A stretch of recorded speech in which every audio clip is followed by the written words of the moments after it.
Okay, observe this equation, children. Mg plus O2 gives rise to MgO. Magnesium reacts with oxygen, it gets converted into magnesium oxide. Now, just observe the number of atoms present in the reactant side and number of atoms present in the product side. Just count and compare both the reactant side and as well as product side, whether it is equal or differ. Okay. Now let's see now.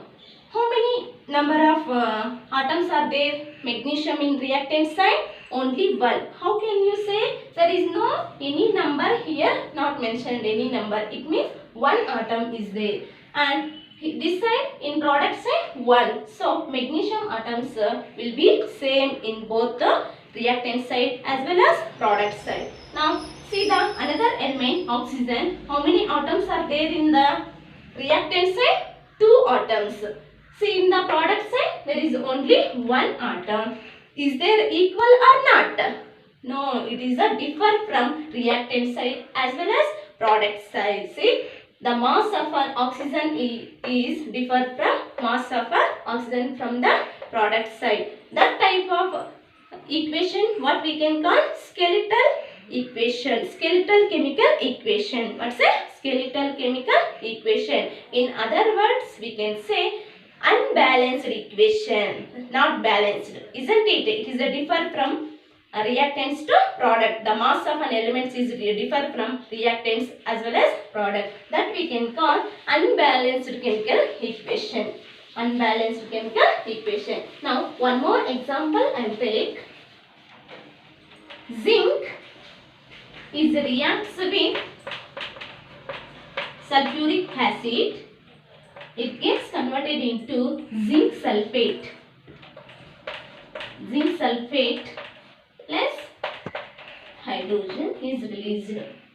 See, zinc is reacts with the sulfuric acid. It gets converted into zinc sulfate and hydrogen gas is released. Now here you check each element, the number of atoms present in the each element from reactant side as well as the product side. Check.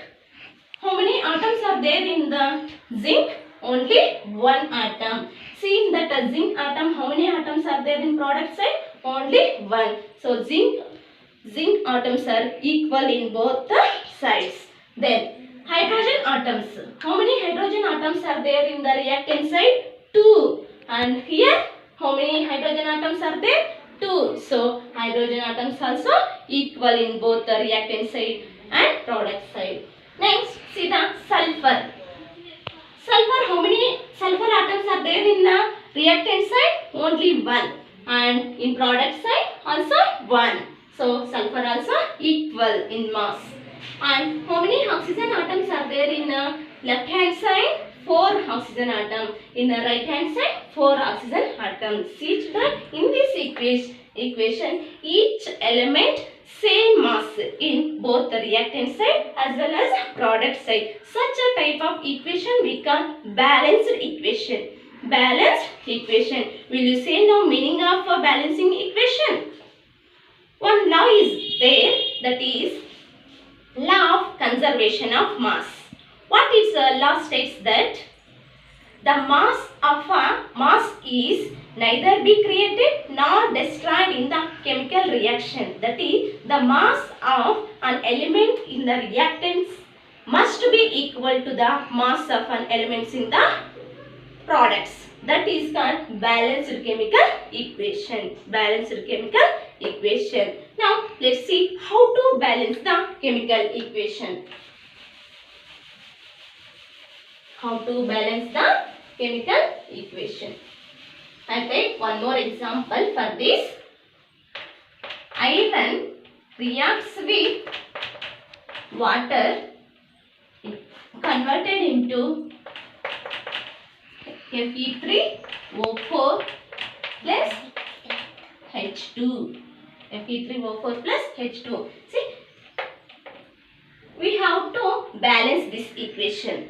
To balance any equation, some steps are there that you have to follow. First step. What is that first step you have to follow means what they given the chemical equation. For that each and every element or compound you should draw first box or you should draw the bracket around that. The step 1 what they given, for that you should draw the bracket or a box. Place should be in front of each element or compound to write the quotients. 4 plus H2. Okay, this is the first step.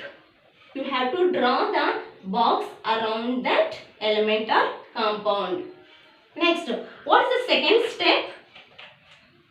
Second step means you have to list out what are the elements are given in that equation and also number of atoms present in the reactants as well as number of atoms present in the products.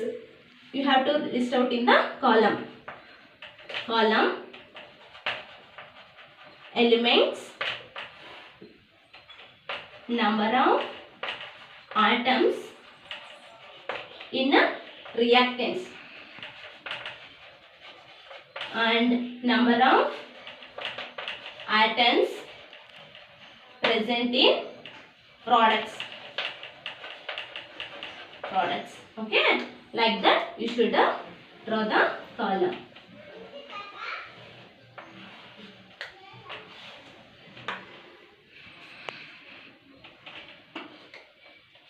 Okay, what are the elements are given in this equation? First one is iron, Fe its symbol, then hydrogen, then oxygen. Now you have to see number of atoms present in the reactants.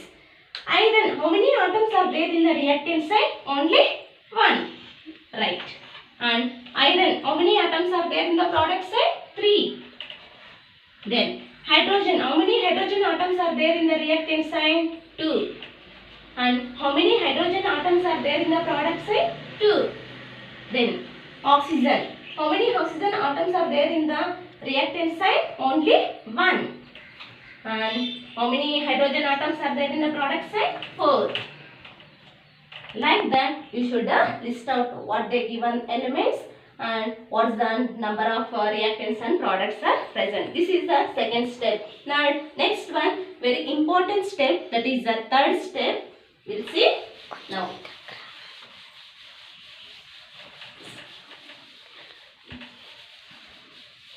Third step, the equation answer.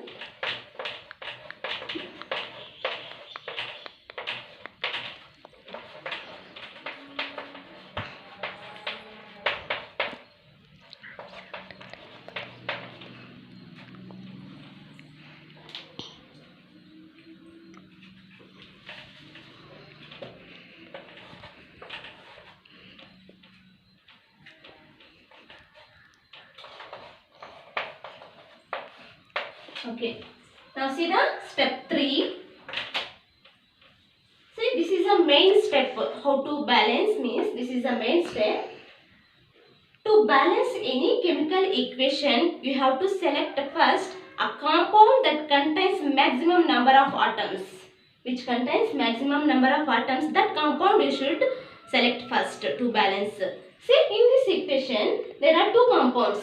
One is water and another one is ferrous oxide, isn't it? Among these compounds, which is maximum number of atoms it contains? Only this one, Fe3O4. So, you should choose this one, Fe3O4. Among these, two elements are there, iron and oxygen. So, oxygen or iron, it contains more oxygen. So, you balance first oxygen only. How many atoms are there? Oxygen in product side? 4. So, you should make to equal both reactants as well as product should be 4 only. So, already is there in the product side 4 oxygen atoms. So, you should write a 4 coefficient to the water molecule. Now, oxygen atoms is equal to 4. Now, we balanced that oxygen. Now, comes to that hydrogen. See children, one more thing. This 4 coefficient is both it is applicable to both hydrogen and also oxygen.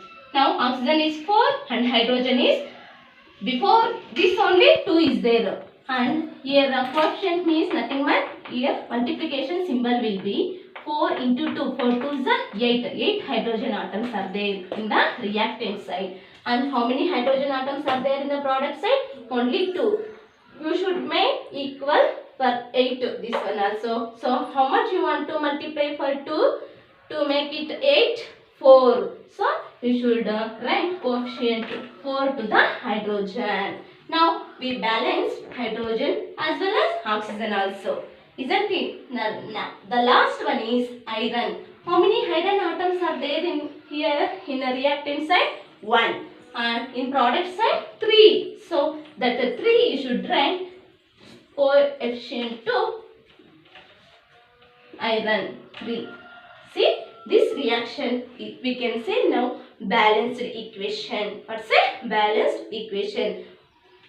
Once again check 3 iron atoms, 3 iron atoms, and 8, 4 2 is 8 hydrogen atoms, 4 2 is 8 hydrogen atoms, and 4 oxygen atoms and 4 oxygen atoms. Each and every element should be equal, both the reactants as well as products, so that we can say balanced equation.